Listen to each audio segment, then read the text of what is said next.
Boa tarde, moito obrigado Miguel e moito obrigado a todos, moito obrigado Ricardo pelo convite de estar aquí no Porto.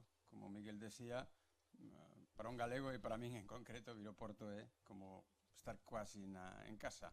Ademais, volver a ver incluso a internos que estuveron fai pouco con nós en Santiago, e tamén decir que nunca, ningún interno que se forma en Santiago se queda en Santiago de forma automática. Eso é unha regra que hai no meu servicio. Ninguén que se forma en Santiago se queda en Santiago. Pode irse fora, formarse en algo e vir a fazer algún contributo en algo. O único interno de fora que veu a Santiago e estuvo con nós quasi 2 anos que lle dixen que se quería quedarse en Santiago tiña unha praza xa mañán, foi o único que me dixo que non, que tiña que voltar para Portugal, non vou decir para onde, pero que tiña que voltar para Portugal, que tal, e decir, a primeira vez que lle digo a alguén, un interno que ven ali, que se quede en Santiago, que se faría unha praza para él, me dixo que non, sei que está facendo un traballo fantástico aquí en Portugal. Ben, PCSK 9, todo o mundo conoce mis conflictos de interés, la lista non es tan larga como la de Jaume Morais, pero casi. He estructurado mi presentación en una serie de aspectos. El LDL, muy breve. Los PCSK9, que son muy brevemente, todo el mundo los conoce, no hay por qué volver a insistir, pero cuál es la relevancia ya en eventos clínicos, la seguridad, el nivel del LDL después de esta nueva introducción de estos nuevos fármacos y qué debe influir a pacientes que dentro de un sistema sanitario, sobre todo en España, el mayor logro social es la medicina pública, no hay otro logro social comparable a la medicina pública, como en un sistema como la medicina pública podemos utilizar estos fármacos.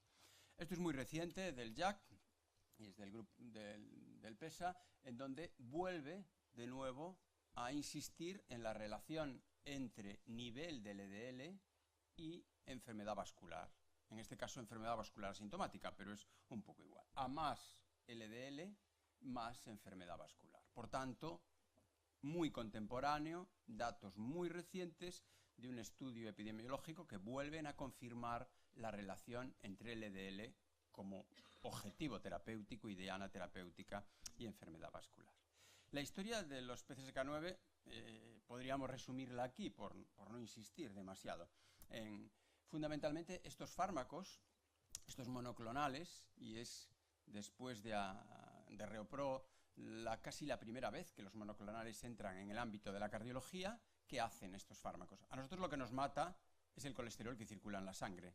No nos mata el colesterol que está dentro de las células. Y el colesterol se mete dentro de las células, el LDL, a través de unos receptores que hace mucho que conocemos. Por tanto, la disponibilidad de receptores en la membrana de nuestras células, fundamentalmente en nuestros hepatocitos, regulan el nivel de LDL que tenemos en sangre.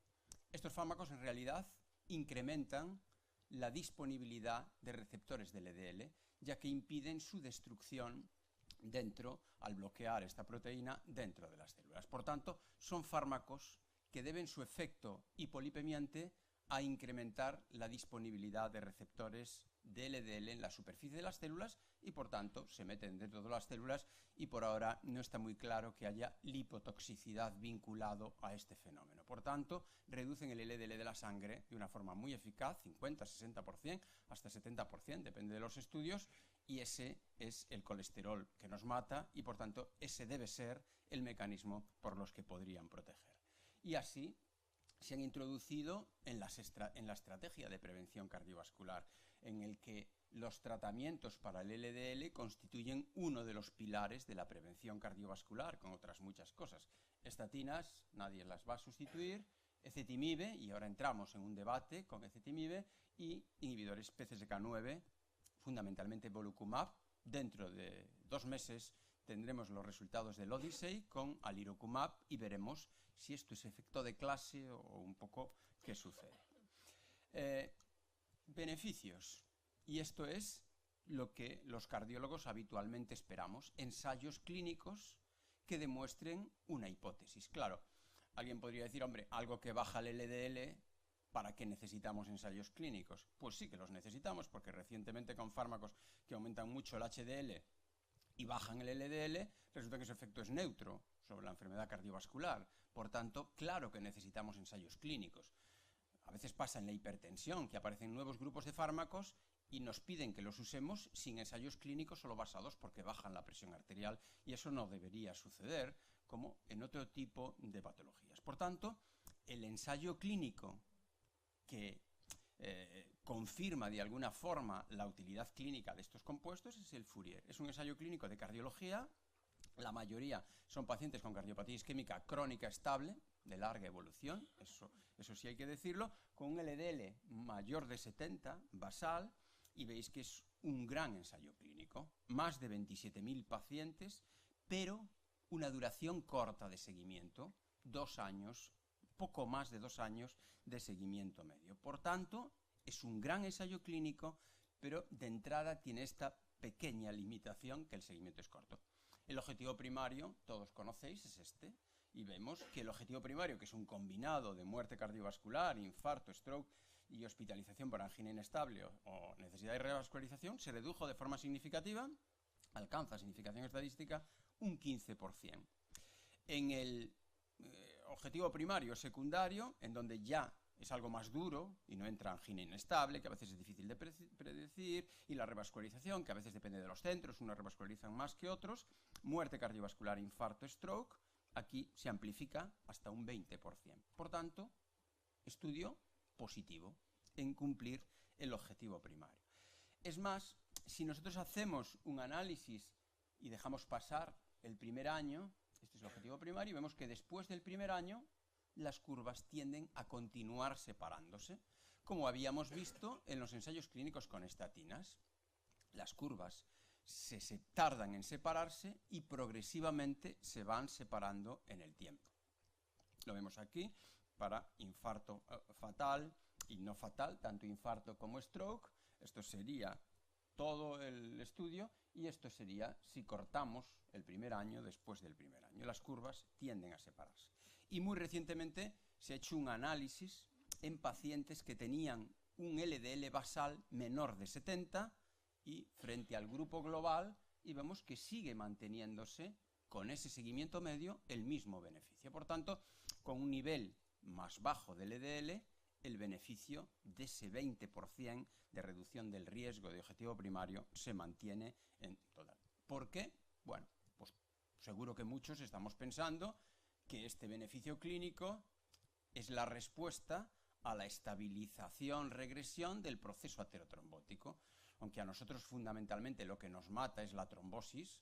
Si la aterosclerosis fuera un proceso lentamente progresivo de reducción de la luz del vaso, eso tendría menor relevancia clínica, pues probablemente sea este efecto sobre estabilidad de placa y regresión de placa, como se vio en el GLAGO ya, el que podría justificar los hallazgos. Pero nadie puede olvidar que este ensayo clínico tiene algún tipo de limitación. Esto sería casi 30% de reducción de infarto, de revascularización coronaria, de ictus, pero la mortalidad no se redujo. No hay cambio en la mortalidad cardiovascular ni reducción de la mortalidad total. No era el objetivo primario. Incluso lo podemos ver aquí en números. Vemos cómo la mortalidad en Fourier, en este caso mortalidad total o mortalidad cardiovascular, no cambia. E incluso, pues bueno, como veis ahí, cuantitativamente, en realidad no cambia. Lo que sí cambia en los eventos. Por tanto, ¿por qué? Bueno, aquí podría tomarse como una limitación o no, pero si vamos a los estudios históricos con estatinas, pues vemos que tanto en el 4S para mortalidad cardiovascular como en el lipid, la mortalidad se redujo después de un cierto periodo de seguimiento. En el lipid veis hasta 2 años, las curvas iban paralelas. Por tanto, este no efecto sobre la mortalidad podría reflejar la limitación que poníamos al principio. Para un ensayo clínico que ve lípidos, un periodo de seguimiento tan corto podría tener algún tipo de limitación. Como vemos aquí, en donde la mortalidad, el beneficio se observa en un seguimiento más prolongado. Pero sin duda, para todos, ha habido una cierta sorpresa, porque todos acordamos los 2 metaanálisis del New England, que nos decían que con estos fármacos era posible obtener una reducción del 50% del riesgo de complicaciones cardiovasculares. Y resulta que obtenemos entre un 15 y un 20. ¿Por qué? Porque bajando milimol y medio del LDL tenemos un 15, un 20% de reducción del riesgo, cuando previamente nos habían dicho que deberíamos esperar hasta un 40, 50% de reducción del riesgo. Y además está aquí, este es el mejor metaanálisis para mí de lípidos, se publicó el año pasado, bueno, en el 16, y vemos que para la reducción de un milimol, 38 miligramos de LDL, se reduce el riesgo un 23%, en base a todos los ensayos clínicos. En el Fourier se reduce milimol y medio, y la reducción del riesgo es menor de la esperada. Menor de la esperada, incluso en base a aquellos dos metaanálisis del New England que nos habían dicho que, caray, si con una intervención reduces el riesgo a la mitad de muerte, pues resulta que aquí no se cumple. ¿Cuál es la razón? Razón puede ser varias. Primera, lo que decíamos, el seguimiento pudo haber sido corto. Un poquito la avaricia rompe el saco. Quiere obtener resultados rápidos, pero igual los resultados tan rápidos que quiere obtener, porque quiere obtener negocio y mis accionistas me están presionando, pues puede tener alguna limitación. Razones: cuando el riesgo no es muy alto, o cuando el LDL ya no es muy alto, para reducir el riesgo tengo que bajar mucho el LDL. Es decir, el riesgo, la reducción del riesgo es LDL dependiente.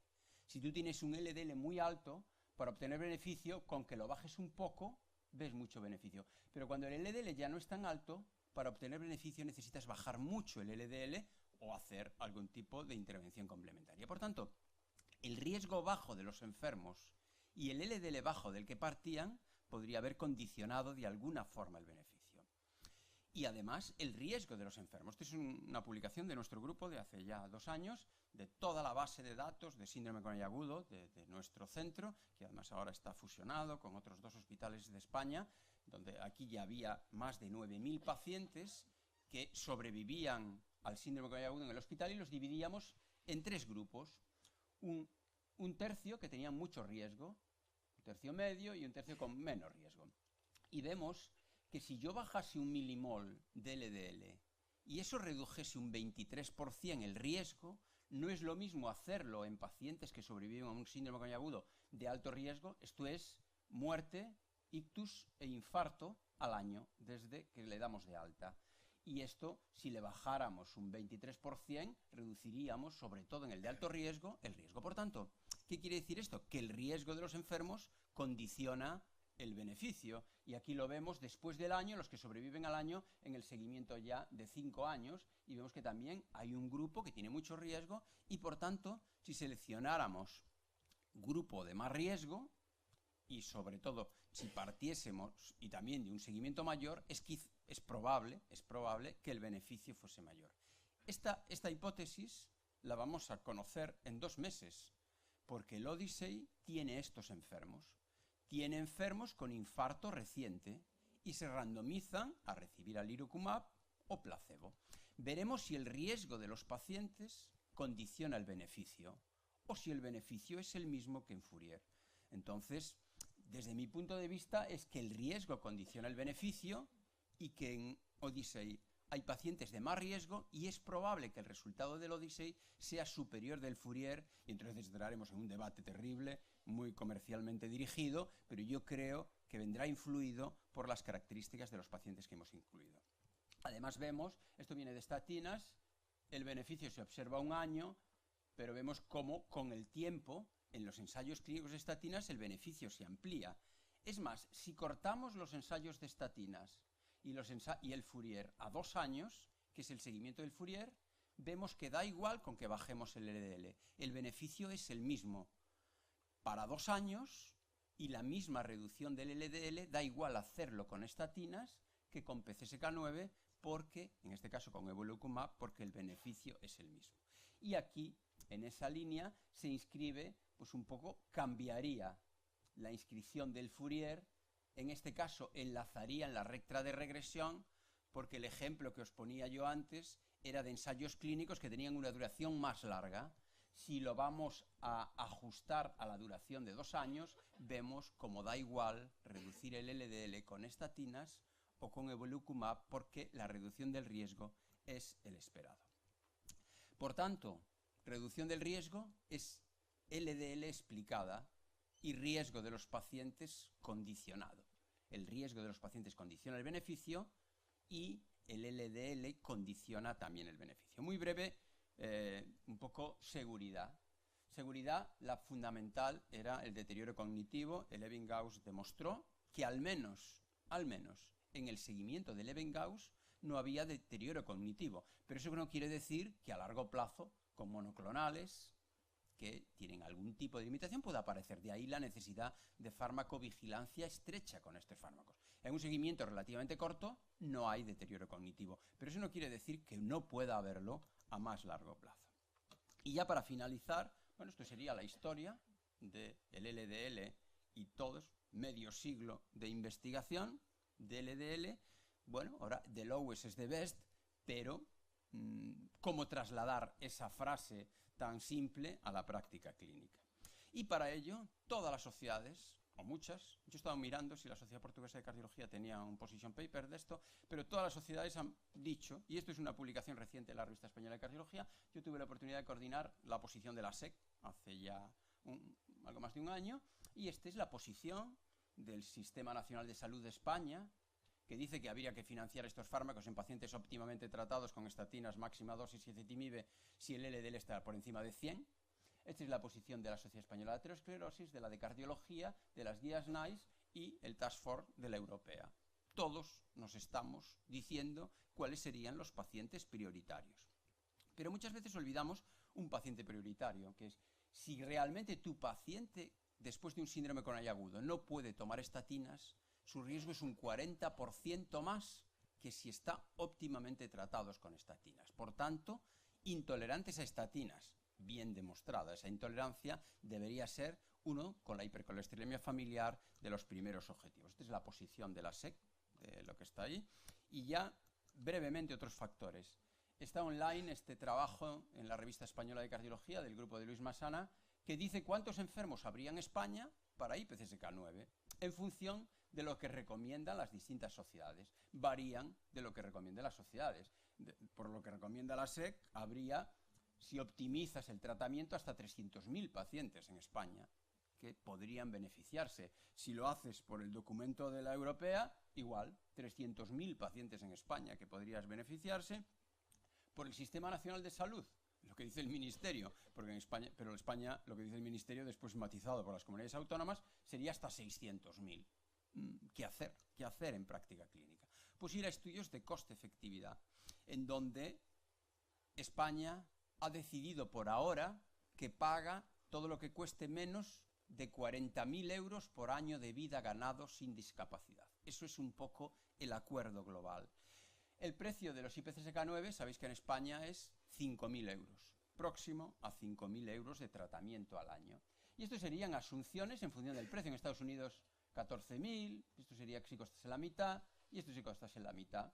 Y vemos que tan solo en el escenario de 3.500 podría haber, como lo vemos aquí, pues, claro, dice que con un precio de $5.400 para los costes americanos, justificaría un quali de $100.000, pero el Ministerio en España o las comunidades autónomas no pagan qualis a $100.000, los pagarían a 40.000 euros, por lo tanto tendría que bajar claramente aún más el precio para alcanzar ese quali. Y yo he hecho esto es una cosa medio casera, para el precio de evolocumab en España, esto es lo que nos cuesta en Santiago de Compostela el evolocumab o en cualquier sitio, al menos en España, y estos serían los costes. Por tanto, tenemos que reflexionar cuáles serían los pacientes prioritarios a estos costes, y a día de hoy la Comunidad Autónoma de Galicia ha designado en cada hospital, que solo es de prescripción hospitalaria, a una persona que vea si la regulación se cumple. En Galicia se paga IPCSK9, se da si el paciente es intolerante a 2 estatinas, ha sido demostrada la intolerancia por estatinas con analítica, o si es clínica, tiene que ser evaluado por 2 médicos independientes de que el paciente tiene intolerancia a estatinas.